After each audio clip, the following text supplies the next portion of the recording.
నెల్లూరు జిల్లా కలెక్టర్ ఆదేశాలతో రాపూరు తహసీల్దార్ కార్యాలయాన్ని పీజీఆర్ఎస్ పిటిషన్స్ నోడల్ అధికారిని అసీవా అకస్మాత్తుగా తనిఖీ చేశారు. కార్యాలయ రికార్డులు తనిఖీ చేసి సిబ్బందికి పలు సూచనలు చేశారు. అనంతరం మీడియాతో మాట్లాడుతూ రాపూరు మండల రెవెన్యూ అధికారులతో సమీక్షా సమావేశం నిర్వహించి రాపూరు మండలంలో ప్రజలు పీజీఆర్ఎస్ దృష్టికి వచ్చిన సమస్యలను తహసీల్దార్ ఎంపీడీఓ పరిష్కరించాలన్నారు. అర్జీదారులతో రెవెన్యూ అధికారులు సఖ్యంగా ప్రవర్తించాలన్నారు. ఫిర్యాదుదారులకి సంతృప్తికరమైన సేవలను అందించాలన్నారు. వచ్చిన అర్జీలను క్షుణ్ణంగా పరిశీలించి పరిష్కార మార్గాలను చూపాలన్నారు. ఈ కార్యక్రమంలో tahsildar Lakshmi Narasimham, MPDO Bhavani, revenue inspector Raviteja, వీఆర్ఓలు, అధికారులు పాల్గొన్నారు.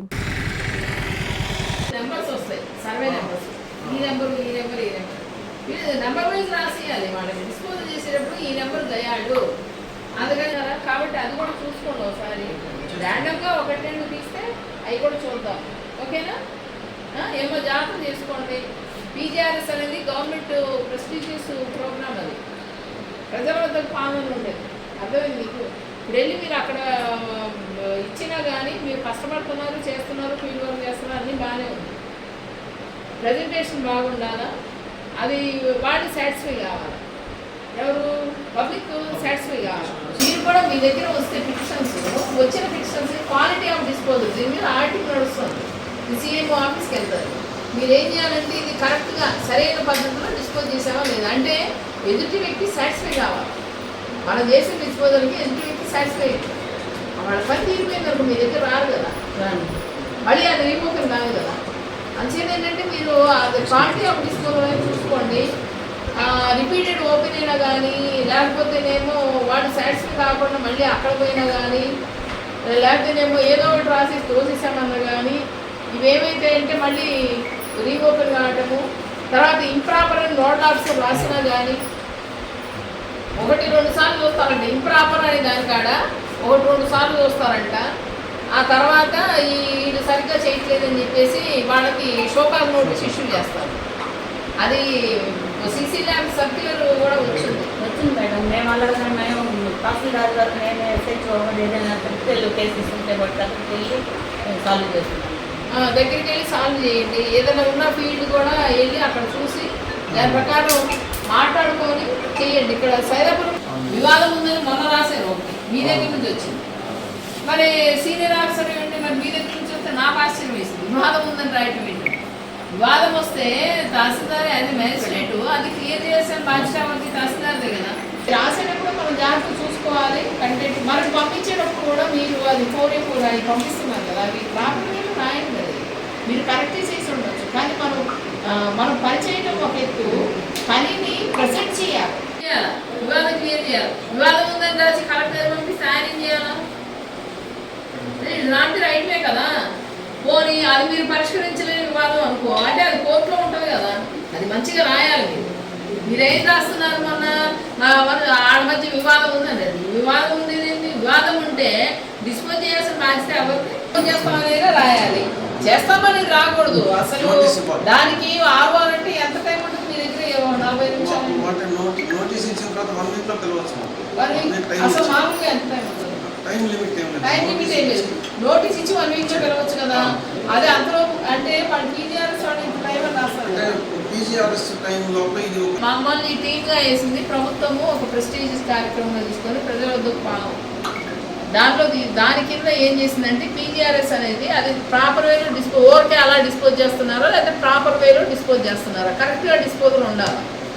అంటే ఏంటి, ఎదుటి పిటిషనర్ ఎవరైతే ఉన్నారో వాళ్ళకి న్యాయం జరుగుతుందా లేదా, ఓరికే పిటిషన్ వచ్చింది మేమేదో అది డిస్పోజ్ చేసామన్నట్టు డిస్పోజ్ చేస్తున్నారా, దీని గురించి అని చెప్పేసి ప్రాపర్ వేలో అంటే జెన్యూనిటీగా క్వాలిటీ ఆఫ్ డిస్పోజల్ అంటారు.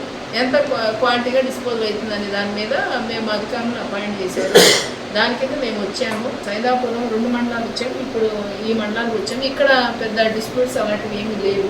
తహసీల్దార్ గారు కూడా మంచిగా డిస్పోజల్ బాగుంది ఇక్కడ మాకు. అది సైదాపురంలో ఆ ప్రాబ్లం ఉన్నదండి. మ్యాటర్స్ సబ్మిట్ చేసిస్తేనే కరెక్ట్. ఎలాగో వస్తున్నాయి కదా. ఇప్పుడు రీసర్వే ఎలాగైంది? సర్వేలు ఉన్నారమ్మా? సర్వే లేరా? లేకపోతే ఇద్దరు దగ్గర ఏదో గొడవ ఉంటుంది, వాళ్ళు వస్తారు. వాళ్ళు వచ్చినప్పుడు అది సర్వే కేసు ఎఫ్ఐఆర్ పిటిషన్ అయ్యింది, లేకపోతే సర్వే ఇష్యూ అయి ఉన్నది, లేకపోతే ఆర్ఓఆర్దే మధ్య గొడవ ఉంది, సర్వే చేయాలా? వెళ్ళటము వెంటనే సర్వే చేసేటము రీసెంట్లో భాగంగా అలా చేసేసి అది డిస్పోజ్ చేసేయచ్చు. కోర్టు కేసు మాత్రం జాగ్రత్త తీసుకోవాలి. అది కూడా చెప్తున్నాను ముందే. అది కోర్టులో ఉన్నది. ఉన్నప్పుడు రెండు పార్టీని పిలిచి మాట్లాడవచ్చు. అన్అఫీషియల్ మాట్లాడేసి వాళ్ళు విత్డ్రా చేసుకుంటామంటే మీరు సాల్వ్ చేయొచ్చు. లేదు కోర్టులో ఉంది మీరేం చేయలేదు. దాని మీద అది కోర్టులో ఉందని తెలిసి ఎస్హెచ్ఓ దాని మీద యాక్షన్ తీసుకోవడం, తహసీల్దార్ ఏమో రాయటం, ఇవన్నీ జరిగిపోయి ఎస్ఆర్ఓ ఏమో రిజిస్ట్రేషన్ చేసేయడం, ఇవన్నీ జరిగిపోయినాయి. చాలా ప్లాంట్ మిస్టేక్. వాడు ఏం చేస్తాడో అవతల వాడు కంటెంట్ వేసుకుంటాడు. కంటెంట్ వేస్తారు. కంటెంట్ అంటే పర్సనల్గా రాస్తారు. చాలా సీరియస్ ఇష్యూ అయింది అక్కడ. ఓకేనా? 2 hours అక్కడే అది చేయాలి. ఓకేనా? జాగ్రత్త వేసుకోవడం. అందుకని మీరందరూ వీఆర్ఓలేనా? ఓకే. మీ సీనియర్ స్టూడెంట్ వాళ్ళు ఉంటారు కదా, కరెక్ట్గా రాపించుకోండి. ఓకేనా? సరైన డాక్యుమెంట్స్ ఉన్నాయి కాబట్టి మనకు ఇది పట్టా ఇవ్వడానికి వీలుపడదు. ఓకే సింపుల్గా రాసిస్తున్నారు. పట్టా కాబట్టి ఈ టైం వీలేదు. అదే మరి అది ఏమైందంటే వాళ్ళకి అర్థం కాదు కదా. వాళ్ళు ఏం చేస్తారు, వెళ్ళి మళ్ళీ అక్కడ మళ్ళీ పెడతారు. అది రీఓపెన్ అయింది. రీఓపెన్ అయింది. ఎఫ్లైన్ కూడా అంతే. ఇప్పుడు సైదాపురంలో 2 hours ఉన్నది. సైదాపురంలో కేసు ఏమంటే వాళ్ళు ఆ ల్యాండ్ డిస్ప్యూట్ ఉంది. 2 పార్టీల మధ్య. వాళ్ళు ఒక పార్టీ ఏమో కోర్టులో కూడా వేసారు. కోర్టులో వేసిన తర్వాత ఎంఆర్ఓ ఇవ్వకూడదు కదా. ఎంఆర్ఓ 20 సెంట్లు పలానా వాళ్ళని రాసింది. రాసిస్తే అది పట్టుకొని ఎస్హెచ్ఓ ఏమో ఎఫ్ఐఆర్ పెట్టేశాడు. లబోదిబో అంటున్నారు వాళ్ళు. ఆల్రెడీ వాళ్ళు అది కోర్టు కేసు ఉన్నప్పుడు వాళ్ళని కూర్చోబెట్టి మాట్లాడి వాళ్ళు కనుక ఇష్టమైతే ఆడ చేత విత్డ్రా చేయించి అది ప్రాబ్లం సాల్వ్ చేయొచ్చు. ఆ ప్రాబ్లం ఫారెస్ట్ ఆఫీసర్గా నెల్లూరులో వర్క్ చేస్తున్నాను. పీజీఆర్ఎస్కి టీమ్స్ వేసినారు కలెక్టర్ గారు, అంటే నోడల్ ఆఫీసర్స్. కానీ ఆ టీమ్స్లో నేను నాకు ఇచ్చిన మండలాలు మరుగూరు, పొదలకూరు, సైదాపురము, రాపూరు, ఈ 4 మండలాలకి నేను పీజీఆర్ఎస్ నుంచి నోడల్ ఆఫీసర్గా ఉన్నాను.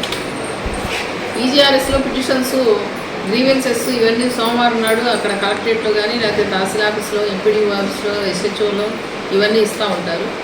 అవి ఇచ్చినప్పుడు వీళ్ళు ఈ కింద ఉన్నటువంటి అధికారులు అవి క్వాలిటీ ఆఫ్ డిస్పోజల్ అంటే సంతృప్తికరంగా పిటిషనర్ సంతృప్తి చెందాడా, ఈ డిస్పోజల్ అంటే సమస్య పరిష్కరించబడిందా, ఏ రకంగా పరిష్కరించారు అనే విషయం మీద వీళ్ళు రిజెక్ట్ చేసిన కేసెస్ ఏమైనా ఉంటే అవి వచ్చేసి మేము దాన్ని పరిశీలించి ఎందుకు ఇది రిజెక్ట్ చేశారు అనేది చూడటం అనేది జరుగుతుంది. అంటే అది కరెక్ట్గా చేశారా లేదా రిజెక్షన్. ఒకవేళ ఆ రకంగా చేసి ఉండకపోతే అది మళ్ళీ క్వాలిటీ ఆఫ్ డిస్పోజల్ చేయాలా, మళ్ళీ ఓపెన్ చేసేసి అవి సరైన పద్ధతిలో దాన్ని డిస్పోజ్ చేయాల్సి ఉంటుంది. అదేవిధంగా వీళ్ళు డిస్పోజల్ చేసిన కేసెస్ అది సరైనదిగా చేశారు, మరి అదే ఓపెన్ కాలేదు. అలాంటి కేసెస్లో కూడా అంటే ప్రాపర్ వేలో డిస్పోజ్ చేసిన కేసెస్ కూడా ర్యాండమ్గా మేము చెకప్ చేస్తాం.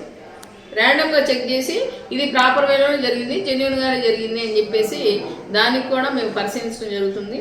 ఇదేంటంటే ప్రజల వద్ద పాలన అని చెప్పేసి మన ప్రభుత్వము గతంలో కూడా ఈ ప్రోగ్రాం ఉన్నది. ఇప్పుడేమో నోడల్ ఆఫీసర్స్ని వేసేసే దీనికి ఆడిటింగ్ క్వాలిటీ ఆఫ్ డిస్పోజల్ అనే దానికి ఏంటంటే మెయిన్ పర్పస్ ఆడిటింగ్ చేయాలి. అంటే ప్రజలకు ప్రభుత్వం అనేది వాళ్ళ యొక్క సమస్యలన్నీ దగ్గరుండి తీర్చడం ఇందులో ముఖ్యమైనటువంటి అంశమే ఉంది. అంచేత అందులో భాగంగా దీనికి ఆడిటింగ్ అనేది జరుగుతుంది. ఈ ఆడిటింగ్లో భాగంగానే మమ్మల్ని ఆఫీసర్స్గా వేసినారు. దీని గురించి మేము ఎవ్రీ వీక్ కూడా ఒకసారి వీక్లీ వన్స్ వచ్చేసి ఇక్కడ సరిగ్గా ఆడిటింగ్ సరిగ్గా ఈ సమస్యల పరిష్కారము ఈ ఆఫీసుల్లో సరిగ్గా జరుగుతుందా లేదా అనేది చూసి దానికి సంబంధించి ఒకవేళ ఇన్కేస్ ఏదైనా సమస్యలు వచ్చిన చోట అవన్నీ క్లియర్ చేయడానికి వాళ్ళకు కూడా గైడెన్స్ ఇవ్వడం జరుగుతుంది. ఇది కనుక క్వాలిటీ ఆఫ్ డిస్పోజల్ లేకుండా ఇంప్రాపర్ వేలో కనుక డిస్పోజల్ కనుక జరిగితే అలా చేసినటువంటి అధికారులు 1-2 సార్లు చూసి వాళ్ళ మీద షోకాజ్ నోటీస్ కూడా వాళ్ళకి ఇవ్వటం అనేది జరుగుతుంది. అందువల్ల అధికారులందరూ కూడా ఇవన్నీ కూడా సరిగ్గా చేయడానికి ప్రయత్నించాలా. అదేవిధంగా ప్రజలకు మర్యాదపూర్వకంగా ఐవీఆర్ఎస్ అనేది వాళ్ళతో మర్యాదపూర్వకంగా మాట్లాడాలా, వాళ్ళకి రెస్పెక్ట్ ఇచ్చి వాళ్లకు సరైన విధానంలో వాళ్ళకి మార్గదర్శకం చూపి వాళ్ళ సమస్యని పరిష్కరించాలా. ఇది పీజీఆర్ఎస్ ఉద్దేశమే. అందులో భాగంగానే మేము ఇప్పుడు వచ్చాము. మేడం రాపూర్లో ఏమన్నా ఉన్నాయి మేడం పీజీఆర్ఎస్ సమస్యలు ఉన్నాయి? పీజీఆర్ఎస్ ఉన్నాయండి. రాపూర్ వాళ్ళు బాగానే చేశారు. కాకపోతే ఏంటంటే దాన్ని అంటే క్లియర్ చేయటం ఒక ఎత్తు, ఆ పిటిషన్ని మళ్ళీ ఎలా చేశామనేది వాళ్ళు చెప్పాలి. ఆ చెప్పే విధానంలో కొంచెం ఇబ్బంది. ఈ ఉదాహరణకు మొన్న ఒక కేసు వచ్చింది, వాళ్ళ మధ్య వివాదం ఉంది అని రాశారు. వాళ్ళ మధ్య వివాదం ఉంది అని రాశారు. వివాదం ఉంది కాబట్టి మేము చేయలేమని రాశారు. అట్లా రాయకూడదు. వివాదం ఉంటే వివాదాన్ని పరిష్కరించాలని బాధ్యత ఎవరిది? అక్కడ ఉన్న అధికారులదే కదా. SHO ఉన్నారు, ఎంపీడీఓ ఉన్నారు, తహసీల్దార్ ఉన్నారు. వీళ్ళ బాధ్యత ఉంటుంది వివాదాన్ని పరిష్కరించేది. వీళ్ళు వాళ్ళని పిలిపించి వాళ్ళని, అది రెవెన్యూ ఇష్యూ అయితే రెవెన్యూ కోర్టు కూడా పెట్టచ్చు. వాళ్ళని పిలిపించి వాళ్ళు మాట్లాడి ఆ విధంగా ఆ కేసు డిస్పోజ్ చేయాల్సి ఉంటుంది. వివాదం ఉంది కాబట్టి మేము ఇది రిజెక్ట్ చేసినాము అని అలా రాయకూడదు. అలాంటి కేసు వచ్చింది, చెప్పాము, మీ తహసీల్దార్ గారికి చెప్పాము, తహసీల్దార్ గారు మేము కరెక్ట్ చేసామండి, కానీ అది రాయటం కొంచెం పొరపాటు అయిందని చెప్పారు, అది రెక్టిఫై చేశారు. మీ చందన స్వర్ణ మందిర్లో సంక్రాంతి స్వర్ణ సంబరాలు. 5,000 రూపాయల బంగారు ఆభరణాల కొనుగోలుపై ఒక గిఫ్ట్ కూపన్ పొందండి. ఒకే కూపన్ పై డైలీ డ్రా లేదా వీక్లీ డ్రా లేదా బంపర్ డ్రా గెలుచుకునే అరుదైన అవకాశం. బంగారు ఆభరణాల తరుగు VA పై 25% ఫ్లాట్ తగ్గింపు. డైమండ్ ఆభరణాల డైమండ్ ధరపై 20% ఆఫ్. సిల్వర్ రెగ్యులర్ ఆర్టికల్స్ పై తరుగులేదు, మజూరీ లేదు. పొదుపే బంగారమాయరా. చందన స్వర్ణ మందిర్ మీకందిస్తున్న 2 బంగారు పొదుపు పథకాలు, ధన ఉత్సవ్, స్వర్ణ Utsav. Flexi advance purchase plan లో చేరండి. బంగారు ఆభరణాలపై 18% వరకు తరుగులేదు. చందన స్వర్ణ Mandir, area hospital road, Adoni మరియు RTC బస్టాండ్ ప్రక్కన GNT రోడ్, సుళ్లూరుపేట.